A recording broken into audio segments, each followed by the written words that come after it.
Good morning everyone. So we have already discussed about the nomenclature of hydrocarbon having a chain.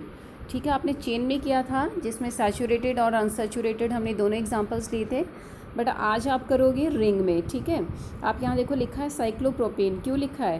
क्योंकि जब आप इस compound को देखोगे तो इसमें एक रिंग बन रही है. ठीक है, इसीलिए वर्ड यूज़ हुआ है साइक्लो. और कितने कार्बन है? रिंग कितने कार्बन की है? 3 की. तो यूज़ हुआ प्रॉप. एन क्यों बोला? क्योंकि इसमें सिंगल बॉन्ड है.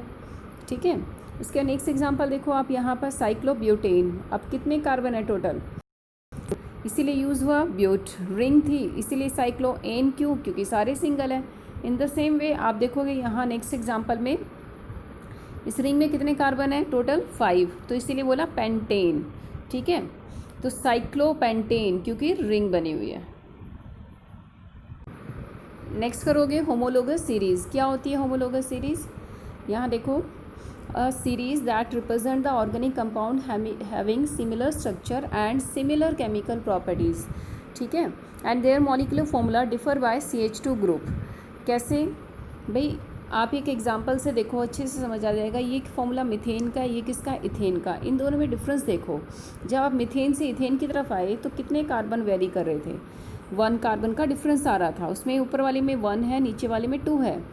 और जब आप हाइड्रोजन का डिफरेंस देखा तो आपको मिलेगा यहाँ पे H2 का डिफरेंस. किस तरह से? ऊपर वाले में 4 हाइड्रोजन है, नीचे वाले में 6 हाइड्रोजन है, तो CH2 का डिफरेंस हुआ. तो ये क्या कहता है कि ये एक ऐसी सीरीज़ है, ठीक है, जिसमें फंक्शनल ग्रुप तो सेम होता है बट वो मॉलिक्यूलर फॉर्मूले में किससे डिफ़र करता है? CH2 ग्रुप में. ठीक है, उससे आप क्या बोलोगे? Homologous series. आप इन द सेम वे आप इथेन टू प्रोपेन देखोगे तो यहाँ भी जो डिफरेंस आएगा वो CH2 का आएगा, तो उसे क्या बोलते हैं? Homologous series. ठीक है, तो यहाँ एक नोट डाल दिया है, it has same functional group. अब आप यहाँ देख लो करेक्टरिस्टिक्स ऑफ होमोलोगस सीरीज़ क्या है. All the members of the series similar chemical properties, क्योंकि इससे फंक्शनल ग्रुप क्या होता है? सेम. ठीक है, the member of the series change in physical property, melting point, boiling point and density and solubility. अगर वो चेंज कर रहा है किसी प्रॉपर्टी में तो किस में चेंज आएगा उसका? उसकी आएगी फिजिकल प्रॉपर्टी में. ठीक है, may be solid, liquid, gas की में डिफरेंस हो सकता है, मेल्टिंग पॉइंट में हो सकता है, बॉइलिंग, ठीक है, डेंसिटी एंड सॉल्युबिलिटी. तो ज़्यादा डिफरेंस तो नहीं होगा, स्लाइटली डिफरेंस होगा because of increase in number of carbon. ठीक है, इन द सेम वे आप देखो और एग्जाम्पल्स है यहाँ पर दिए हुए हैं. एग्जाम्पल्स ऑफ होमोलोगस सीरीज़ के देखो, एल्कीन के अगर आप चेक करना चाहो तो देखो यहाँ इथीन है, फिर क्या है? प्रोपीन. इथीन से प्रोपीन की तरफ आए तब भी कितने कार्बन का डिफरेंस है? 1 का. और कितने हाइड्रोजन का? 2 का. ऊपर वाले में देखो 2 कार्बन है तो नीचे वाले में 3 है, तो 1 का डिफरेंस आया.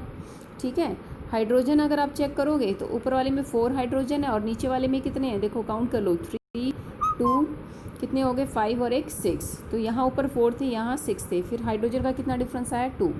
ठीक है, तो आप किसी भी सीरीज़ को देखोगे जो कॉन्टीन्यूअस है, ठीक है, जैसे इथीन से प्रोपीन, प्रोपीन से ब्यूटीन, ठीक है, फंक्शनल ग्रुप सेम होना चाहिए. आप इथीन को इथाइन से कंपेयर नहीं करोगे, इथीन को प्रोपाइन से कंपेयर नहीं करोगे, फंक्शनल ग्रुप सेम होना चाहिए, तभी आप होमोलोगस सीरीज़ निकाल सकते हो. ठीक है, तो ये एग्जांपल्स है किसके? एल्कीन के. इन द सेम वे आप देखोगे एल्काइन के. इसी तरह से आप देख सकते हो और फंक्शनल ग्रुप्स हैं जैसे methanol, ethanol, propanol, butanol. Clear? So in this way you will have to write the homologous series. तो पूछा जाता है एग्जाम में बहुत बार कि राइट द होमोलोगस पार्टनर या होमोलोगस टर्म ऑफ ब्यूटीन. ठीक है, ब्यूटीन का आपको होमोलोगस बताना है, तो आप कैसे बताओगे? तो ब्यूटीन का क्या बनेगा? आप या तो प्रोपीन लिख दो या फिर पेंटीन लिखो. ठीक है, क्या लिखोगे? पेंटीन. क्यों? या तो उससे एक नंबर कम होना चाहिए या फिर एक नंबर ज़्यादा होना चाहिए. Clear? So do up to this. Thank you.